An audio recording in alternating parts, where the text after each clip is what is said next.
দর্শক, আজকের ভিডিওতে আমি আপনাদেরকে পৃথিবীর যত প্রকার যত জাতের বাঁশ আছে সবগুলো দেখাবো। এই ভিডিওটি পুরোপুরি দেখলে আপনারা অদেখা অনেক বাঁশ সম্পর্কে জানতে পারবেন। শুরুতে এই স্কোয়ার সাইজ 4 কোনা বাঁশ দেখলেন, এবার আপনাদেরকে 3 কোনা একটা ব্যতিক্রম বাঁশ দেখায়। দেখুন, এর আগে দেখিয়েছে 4 কোনা, এটা হচ্ছে 3 কর্নারের একটা বাঁশ।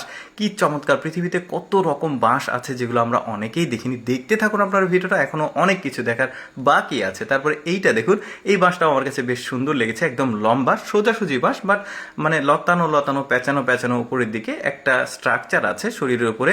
এই বাঁশের আবার আলাদা একটা জাত আছে, এটাকে দেখতে পাচ্ছেন, এটা ওই বাঁশেরই জাত, তবে এটা একটু পেঁচানো পেঁচানো সাপের মতো আঁকা বাঁকা। আগেরটা সোজা ছিল, এটা দিয়ে আবার পানির ফিল্টার তৈরি করে, মানে এর মধ্যে পানি রাখে। তারপর এই বাঁশটাকে দেখুন, এই বাঁশটা এইরকমই চিকন হয়, এইরকমই লম্বা হয়, মানে এর চাইতে বেশি হয় না। দেখতে পাচ্ছেন, এটা দিয়ে আবার খুব ভালো ভালো ফার্নিচার তৈরি করে ওরা। দেখতে পাচ্ছেন এই যে ফার্নিচারগুলো, এটা টেবিল, নিচে টুল চেয়ার আছে, এই ধরনের ফার্নিচারগুলো ওই বাঁশ দিয়েই তৈরি করা হয়। বেশ চমৎকার! এই বাঁশগুলো খুব একটা মোটা হয় না। এবার পৃথিবীর সবচাইতে মোটা এবং লম্বা বাঁশ আপনাদেরকে দেখায়। এটা হচ্ছে ড্রাগন ব্যাম্বো, আর এটা একটা পট দেখতে পাচ্ছেন, এই বাঁশ দিয়েই তৈরি। কিভাবে তৈরি করা হয় একটু পরে সেটা জানাচ্ছি। দেখুন, এইটা হচ্ছে 1839 সালের দিকে চায়নার একটা গহীন জঙ্গলে আবিষ্কার করা হয়। তারপরে চারিদিকে এই বাঁশটাকে বাণিজ্যিকভাবে ছড়িয়ে দেওয়া হয়। এটা 36 সেন্টিমিটার মোটা হয়, মানে অনেকটা তাল গাছের সমান। আর এটা লম্বা, এই যে দেখতে পাচ্ছেন কতটা মোটা, আর লম্বায় 65 সেন্টিমিটার হয়। এটা দিয়ে আবার বিভিন্ন রকমের জিনিসপত্র ওরা তৈরি করে। যেমন এটাকে দেখুন, একটা খাবার তৈরি করা পট তৈরি করছে, এটাতে তরকারি ভাত ওরা রান্না করে। কয়ডার উপরে গরম পানি দিয়ে তার উপরে এই ডিশটা রাখে, কাঠের ডিশটা, তারপরে এই চাল বা তরকারি দেওয়া হয়। এটা দিয়ে আরও অনেক কিছু, যেমন এই সুন্দর সুন্দর বাস্কেট তৈরি করা হয়।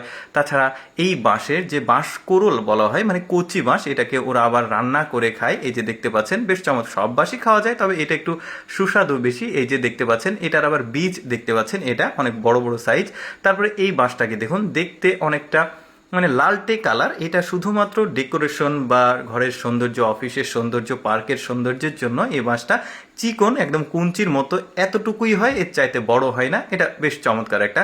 তারপরে এই বাঁশটাকে দেখুন, একটু চ্যাপ্টা ধরনের, গায়ে আবার গিরা গিরা আছে অনেক রকম। এর আগেও কিন্তু এই জাতের আরও কিছু বাঁশ দেখিয়েছি, তবে এটা অনেকটা সুপারি গাছের মতো, বেশ চমৎকার। যে সুপারি পান খায় ওই সুপারি গাছের মতো কিছুটা। এই যে দেখতে পাচ্ছেন, এটা একটা একটু পরপর একটা করে গিরা আছে, কত রকমের বাঁশ। তারপরে এটা আবার চ্যাপ্টা বাঁশ, দেখুন এটা আবার আলাদা। স্কোয়ার দেখালাম, 3 কলার দেখালাম, এটা আবার চ্যাপ্টা বাঁশ, কত রকমের বাঁশ। তারপরে এই বাঁশটাকে দেখুন, এটা আবার বড়শি বাঁশ, অর্থাৎ এই বাঁশটা এইরকমই স্ট্রাকচার হয়। এটা দিয়ে আবার মাছ ধরার বড়শি তৈরি করা হয়। এই বাঁশটা বড় হয় না, এই বড়শির সাইজেই হয়। মাছ ধরার যে বড়শিগুলো, এই যে দেখতে পাচ্ছেন, বড়শি তৈরিতে এই বাঁশগুলোকে আবার ব্যবহার করা হয়। কি চমৎকার ব্যাপার! এই বাঁশগুলোকে দেখুন, এই বাঁশগুলো শুধুমাত্র ঘরের অফিসের সৌন্দর্যের জন্য চিকন এতটুকুই হয়। এটা আবার টবে হয়েছে। তো যাই হোক দর্শক, কেমন লাগলো আজকে ভিন্ন জাতের বাঁশের ভিডিওটি কমেন্ট করে জানাবেন। আর এরকম তথ্যমূলক ভিডিও প্রতিদিন দেখতে আমাদের পেজটি ফলো রাখুন।